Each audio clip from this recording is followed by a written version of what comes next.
There is something called the New World Order, NWO, something that is being pushed and is supposed to come to fruition by 2030. I am a Kenyan, and I believe Kenya has been fronted as the testing ground for this New World Order. When I look at most of the principles in that New World Order, all I see is that they are being implemented in Kenya. For instance, they are talking about 15-minute cities. In Kenya, we have something they are calling affordable housing. What do you think that the aim of that affordable housing is? I leave you to decide.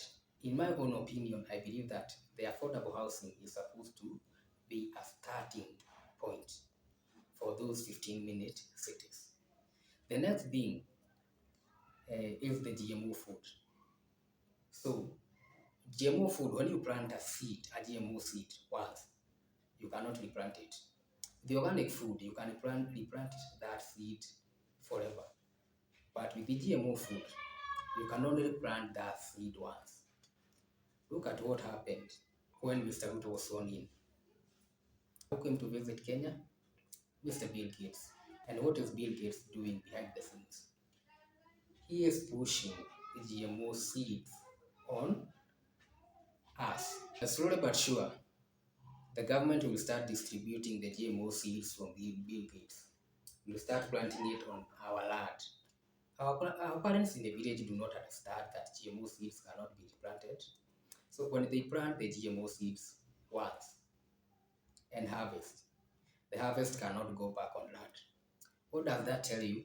If the harvest cannot be replanted, you have to go back to the source of the GMO seeds. Who will you have to go back to? Bill Gates and his team of useless idiots at the World Economic Forum, WEF. You'll have to start begging for seeds. Let's assume the country has done something that goes against the aims of the New World Order. What will happen? You won't be receiving any seeds. What does that tell you? Bill Gates can starve the entire country if he wants to. Right now, they're also pushing electric vehicles on us, saying that these electric vehicles reduce the carbon dioxide that is going into the environment. So they are pushing these vehicles in the name of climate change.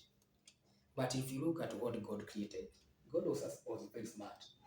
He knew that human beings and whatever they would create would produce carbon dioxide and consume oxygen. So God did a very smart thing. He made trees. Trees consume carbon dioxide and release oxygen.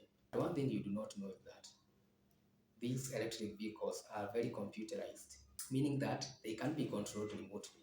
In fact, Tesla unveiled something they call steer-by-wire. Instead of a mechanical steering system, there are some signals that are sent from the computer on Tesla, allowing it to turn. What does this mean? If you want to move out of your 15-minute cities and go in an area that you are not allowed by those running the New World Order, they can turn off your car from miles away. They just have to press a button. They can even steer your car if you own a Tesla. They can even steer your car and take you wherever they want. And who tells you that they cannot remotely lock your car with you inside, steer it, and take you wherever they want? They can even put you in an ocean or a lake so that you can die because you fail to follow the rules. Bill Gates is a well-known person in the New World Order thing and the World Economic Forum thing. And what has he been doing all over the world? He has been testing vaccines. He is producing one vaccine after the other, one vaccine after the other. Where is the testing ground? Most of it is dumped in Kenya, where it is tested on our kids. The New World Order is supposed to have a digital ID identification system. We call it a microchip. Right now in Kenya, we are supposed to change our IDs from what we have to get that thing that has a microchip in it. That microchip is supposed to expire after some period of time. Who tells you that they won't keep improving these microchips to a point where they achieve the quality needed for the New World Order to? I could be mad, but these are just observations. You can do your own research, and maybe you can come back and comment and tell me if I'm mad or I know what I'm